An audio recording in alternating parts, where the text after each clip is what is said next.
Hey, what's up? It's only like my second day home in my apartment in weeks. I think aside from when I did that GoldenEye video, of course, I recorded that here back on January 1st. And then I'm going to be at PAX South in about a week. Won't be about till the 25th, and I'm next at home. So I thought, you know, while I've got my decent lighting set up and my proper camera, maybe go and do a video here.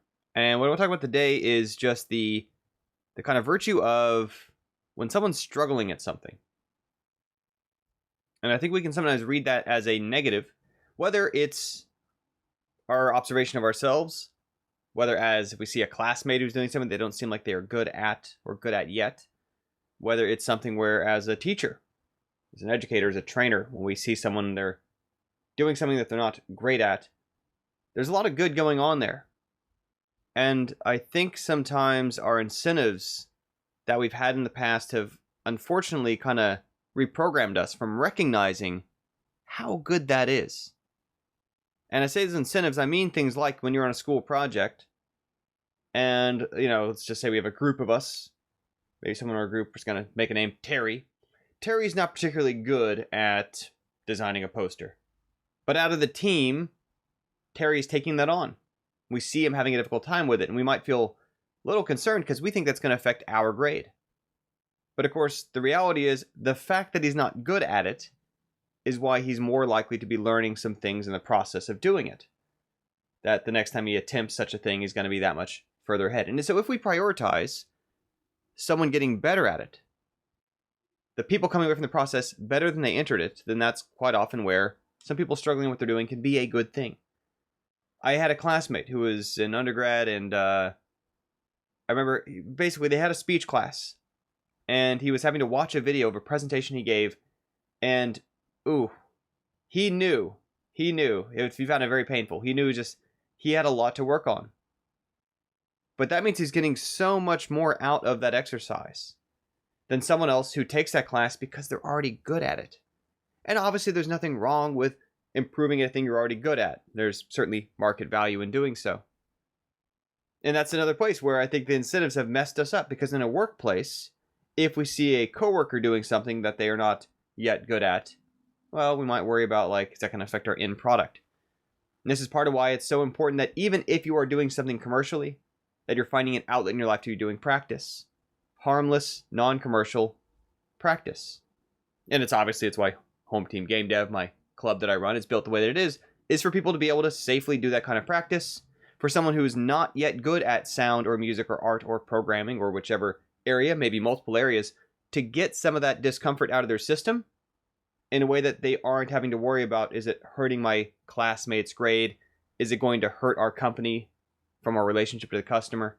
I remember to a dental hygienist many years ago, and this is a kind of slightly gross point, but not too wildly so. I just want to kind of a little bit of a warning there, that if you're not into dentistry, this touches that. Obviously, often when they do operations, orthopedic and all that kind of stuff, they might have to administer some numbing to the gums and so on. Often that's administered through a shot. Now, depending on what state you're in, sometimes the dental hygienist is responsible for administering those shots. And one of the things that had to happen in the school to prepare to be a dental hygienist was they basically acknowledge, they say, yeah, look, no one's perfect at this the first time they do it. You do not want your first time you're trying to do this to be on a paying customer of the dentist you work for. And so, in school, at least in a state where the dental hygienists are the ones administering those shots, they literally had to give each other shots in the gums to practice, knowing they weren't going to be great at it yet. And again, but it means that they feel how it's supposed to feel. They feel how it goes when it goes wrong. They get a chance to get a little bit out of their system. And you might think of it as, it's kind of an ugly scene, but it's necessary. And it's better because it's what enables them to do it well for the rest of their careers. And every now and then, we'll have people who will compare the projects, the 80 plus games we've released now from Home Team Game Dev. They'll compare that to a commercial project, even a low budget commercial project, or maybe a high-profile, expensive schools project. And when they look at the projects, they might see that our stuff, we have some things we're very proud of. And I think we have some games that are pretty fun. We have some games that are decently impressive in various ways. And certainly they always release on time, and that is its own trait worth acknowledging out of a longer schedule side project. But quite often what you're seeing there is really a byproduct of the fact that the members are coming out better than they entered it, because it's a context in which they were basically, to go to our dental hygienist example, giving each other shots the first time, so that if they ever are called upon to do it for freelancing, for contracting, for a first employer, for a team that is trying to do commercially aspirational projects, it's not their first time doing level design, making sound effects, integrating Fmod, programming in Unity, programming in JavaScript, leading a team, managing a schedule, presenting on a weekly basis, practicing the public speaking side of it. Those are things that we encourage people to, when you're bad at it, do it here. Do it in the safety of a practice context. Struggle at it. Because that's the only way we can grow. A friend on Twitter, I saw him the other day, somebody had somehow, I think he's experimenting in acid music, or some sort of trip hop, or something. Obviously, I'm not a musician. And he had noted that some people seemed annoyed with him because it wasn't something he was an expert in, but he was doing it. And it baffles me, that line of thinking that people should only do what they're already good at. Because obviously that traps you at A, never doing anything. Or B, I guess the way those people think the world works is that you only should ever get to do the thing that you happen to go to school for formal training in.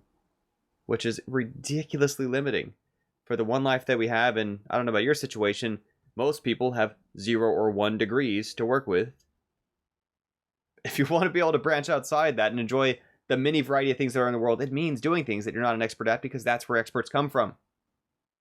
People who are willing to get through that discomfort, that struggle. It's one of the reasons when we focus on the fact that adults seem to sometimes learn things more difficult than kids. I think it's far less to do with brain neurochemistry, and obviously I'm not making a medical claim here, but it seems as much more as anything have to do with our attitude separation. The self-consciousness of an adult who feels like, well, I know what it feels like to be an expert at something. I know what it feels like to be good at something. And I can tell when this isn't it. But to a little kid who is not yet an expert in anything, not yet professionally capable in anything, everything they're doing is just doing it. They're just taking art class and music class. They're writing stories. They're singing. They're acting. Right? They're playing on sports teams. Without any expectation or pressure of, well, but is this professional grade yet? They're not asking themselves that questions. That's why they can be so many things.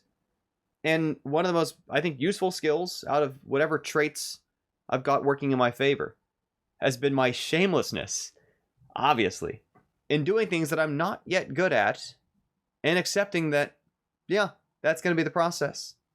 That I'm going to be doing some videos for a while, or podcast episodes for a while, or ebooks, audiobooks, etc., that maybe are rough at first, but trusting that with practice, with accumulated experience, with a little better process, with refinement, they get better.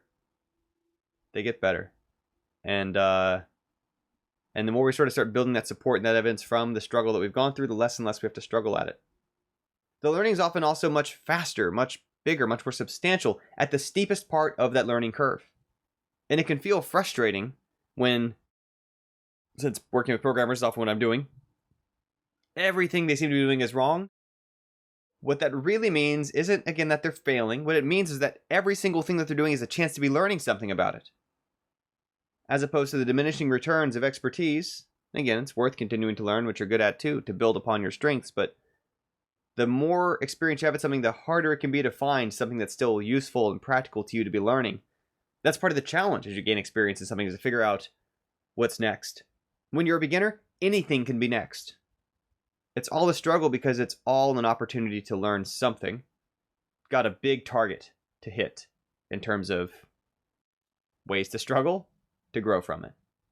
That's all I want to chat about today. And obviously this is a general thing. I connect to the particular experiences I have in life or the things I do with it. But I hope that you are having an outlet in your life where you're doing something that you are not yet good at. That you're allowing yourself that. That you have a situation you've been able to find and protect and preserve. That you have some safety to mess up at it, do it imperfectly, struggle at it, and to feel that as a good thing, as a sign of the fact that you're not yet pigeonholing yourself into only allowing yourself to do something that you feel like you've somehow been granted permission by the world or through credentials the option to do. Keep struggling at stuff. See you next time.